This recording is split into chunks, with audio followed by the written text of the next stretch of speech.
मैं राजस्थान का ऐतिहासिक शहर जालोर बोल रहा हूँ। मैं जालोर राजस्थान की स्वर्ण नगरी और ग्रेनाइट सिटी के नाम से भी प्रसिद्ध हूँ। मेरे यहाँ की शान और मेरे पूरे जिले की रक्षा करने वाली मेरी देवी माँ सुधा माता का मंदिर भी मुझ में ही स्थित है, जो लगभग 850 मीटर की ऊंचाई पर स्थित है। जहाँ राजस्थान का पहला रोपवे मुझ में ही 2006 में लगाया गया था। और तो और मुझ में स्थित है राजस्थान का पहला भालू अभ्यारण्य। आपको बता दूं, विश्व की सबसे बड़ी गौशाला भी मेरे सांचौर में स्थित है। मैं प्राचीन काल में जबालीपुर के नाम से जाना जाता था।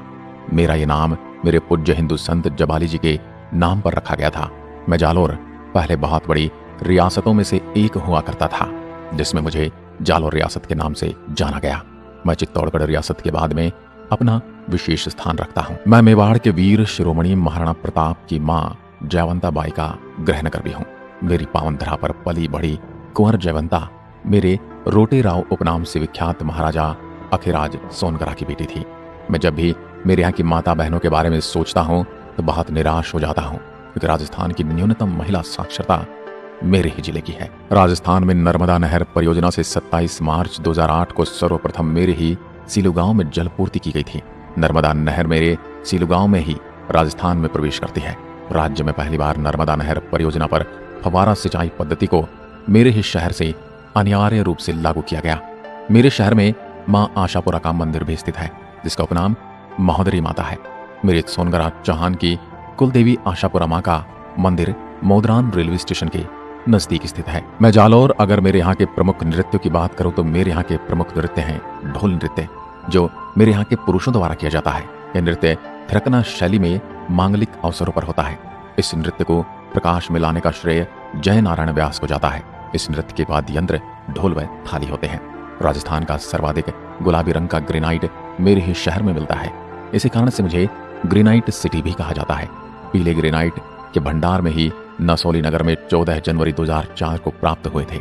मैं अपने पड़ोसी जिले या नगरों से अपनी दूरी की बात करूं तो मैं जोधपुर से 140 किलोमीटर, उदयपुर से 214 किलोमीटर, राजधानी जयपुर से 416 किलोमीटर और अहमदाबाद से 340 किलोमीटर की दूरी पर बसा हुआ हूँ। मेरे जिले का कुल क्षेत्रफल 10,640 वर्ग किलोमीटर है। वर्ष 2011 की जनगणना के अनुसार मेरे यहाँ की जनसंख्या 18,28,730 है। मेरे जालौर में मुख्य रूप से मारवाड़ी और देवड़ाहवाटी और हिंदी भाषा का चलन है। वहीं मेरे यहाँ के मोटर व्हीकल RJ16 से रजिस्टर होते हैं। वहीं मैं बात करूं मेरे जालौर में बहने वाली प्रमुख नदियों की तो लूणी, जवाई और सूकड़ी नदियां हैं।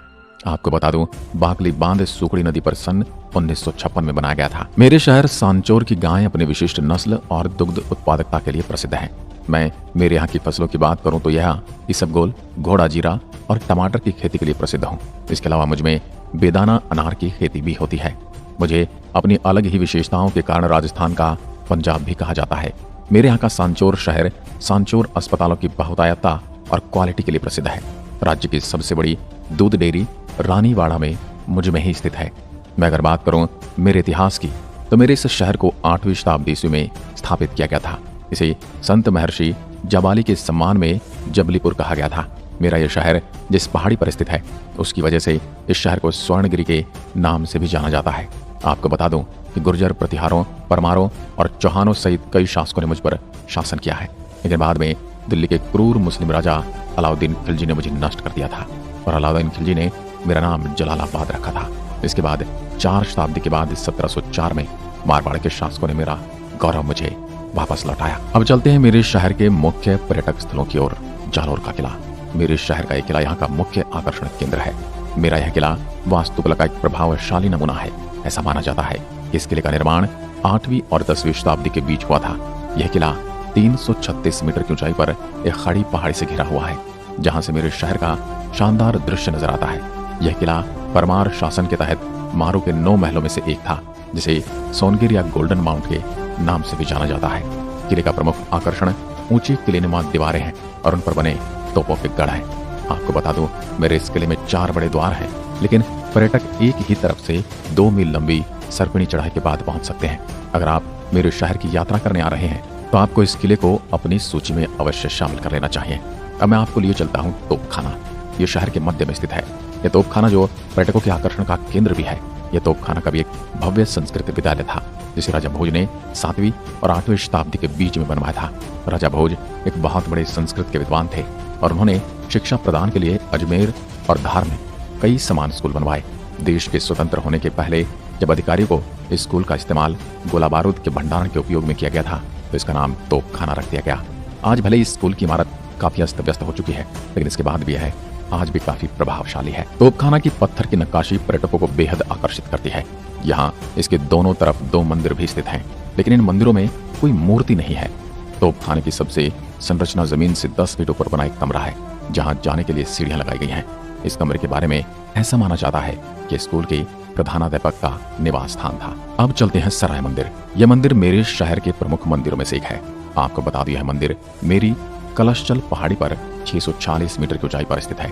इस मंदिर का निर्माण महर्षि जबाली के सम्मान में रावल रतन सिंह ने करवाया था। पौराणिक कथाओं के अनुसार कहा जाता है कि पांडवों ने एक बार मंदिर में शरण ली थी। मेरे इस मंदिर तक जाने के लिए आपको मेरे मुख्य शहर से होकर गुजरना होगा और मंदिर तक पहुंचने के लिए 3 किलोमीटर की पैदल यात्रा भी करनी होगी।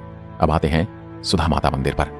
मेरे जालौर में प्रमुख मंदिरों में से एक है मेरी मां सुधा माता जी, जो भारी संख्या में पर्यटकों को अपनी ओर आकर्षित करती हैं, उन्हें आशीर्वाद देती हैं। मेरी मां का यह मंदिर सुधा माता मंदिर लगभग 850 मीटर की ऊंचाई पर बना है। इस मंदिर में साल भर भक्तों की भीड़ लगी रहती है। यह मंदिर एक पवित्र स्थल है जिसमें देवी चामुंडा देवी की मूर्ति है, जो सफेद संगमरमर से बनी है। मां के मंदिर के स्तंभों का डिजाइन माउंट आबू में स्थित दिलवाड़ा मंदिर से काफी मिलता है। अब आप भी मेरे शहर को विजिट करें तो यहाँ अवश्य पधारें। अब बात करूं मेरे शहर के वन्यजीव अभ्यारण्य की, तो मुझ में एकमात्र प्राइवेट अभ्यारण्य है जो मेरे शहर के प्रमुख पर्यटन स्थलों में से एक है। यह अभ्यारण्य यह मेरे शहर के पास जोधपुर से 130 किलोमीटर की दूरी पर स्थित है।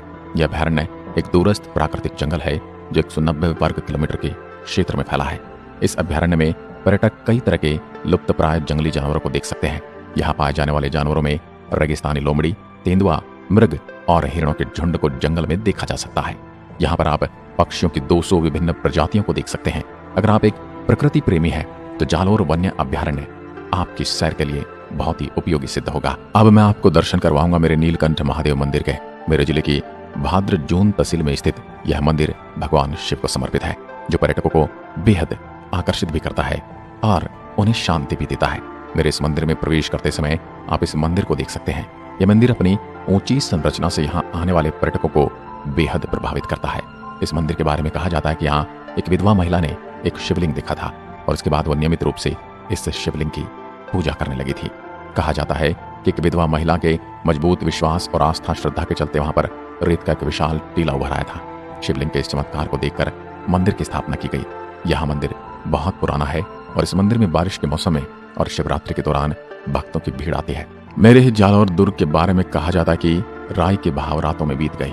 मेरे दुर्ग के बारे में कहावत है, आब फटे घर उल्टे कटे बतरा कौर, शीशे पड़े धड़ तड़फे जद छुटे जालौर।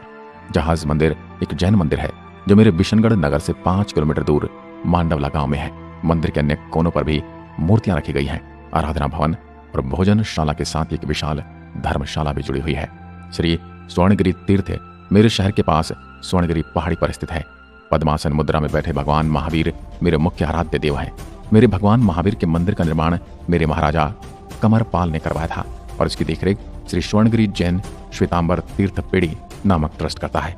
भगवान महावीर की श्वेत प्रतिमा की स्थापना 1221 विक्रम संवत में की गई थी। मेरे शहर से 62 किलोमीटर की दूरी तथा मेरे जिले की भीनमाल तहसील से 12 किलोमीटर की दूरी पर स्थित कोटकस्ता एक गांव है। यह गांव यहाँ स्थित कोटकस्ता किले के लिए जाना जाता है। कोटकस्ता किले का निर्माण महाराजा मानसिंह ने उस समय के प्रसिद्ध गुरु योगी भीमनाथ के सम्मान में 18वीं ईस्वी में करवाया था। किला एक पहाड़ी के ऊपर स्थित है। मेरे शहर में स्थित जैनालय और जैन मंदिर राजस्थान की धार्मिक संस्कृति का एक अभिन्न हिस्सा है। मेरा यह मंदिर 72 जैन मंदिरों का समूह है। यह मेरे भीनमाल शहर में स्थित है, जो मेरे मुख्य शहर से 72 किलोमीटर की दूरी पर है। मेरा भीनमाल नगर महान ऐतिहासिक महत्व रखता है, क्योंकि यह महान गणितज्ञ और खगोलविद ब्रह्मगुप्त और संस्कृत कवि मगहा का जन्म स्थान है। मेरे यहाँ गुर्जर प्रतिहार के शासनकाल के दौरान भीनमाल एक समय गुर्जर साम्राज्य की राजधानी थी। यदि आप मेरे शहर जालौर घूमने के बारे में विचार कर रहे हैं तो आपको बता दूं कि यहाँ घूमने के लिए सबसे अच्छा समय अक्टूबर से मार्च तक का होता है। सर्दी का मौसम मेरे शहर की यात्रा करने का एक अनुकूल समय है। रेगिस्तानी क्षेत्र होने की वजह से राजस्थान गर्मियों में बेहद गर्म होता है, जिसकी वजह से इस मौसम में यात्रा करने से बचना चाहिए। बारिश के मौसम में यहाँ की यात्रा करना सही नहीं है, क्योंकि ज्यादा बारिश आपकी यात्रा का मजा किरकिरा कर सकती है। इसलिए सर्दियों के मौसम में जालौर की यात्रा करना सबसे अच्छा है। वहीं अगर मैं बात करूं मेरे यहाँ के फेमस खाने की, तो यहाँ का जनता स्वीट होम यहाँ खाने के लिए बड़ा ही अच्छी जगह है। ये खासकर अपनी प्याज कचौरी, विशेष घेवर और दूध जलेबी के लिए प्रसिद्ध है। जनता स्वीट होम खाने के लिए बहुत साफ और स्वच्छ स्थान है। यदि आप मुझे देखने हवाई यात्रा से आते हैं तो मेरा निकटतम हवाई अड्डा 140 किलोमीटर की दूरी पर स्थित जोधपुर में है, जो मुंबई, दिल्ली और देश के अन्य प्रमुख महानगरों से दैनिक उड़ानों से जुड़ा हुआ है। और वहीं यदि आप रेल मार्ग से यात्रा करने वाले हैं तो मेरे जालौर रेलवे स्टेशन के लिए जोधपुर डिवीजन नेटवर्क मुंबई और गुजरात से ट्रेन पकड़ सकते हैं। आज की वीडियो में बस इतना ही। मैं जालौर आपके आने की राह देखूंगा। धन्यवाद। जय हिंद, जय भारत।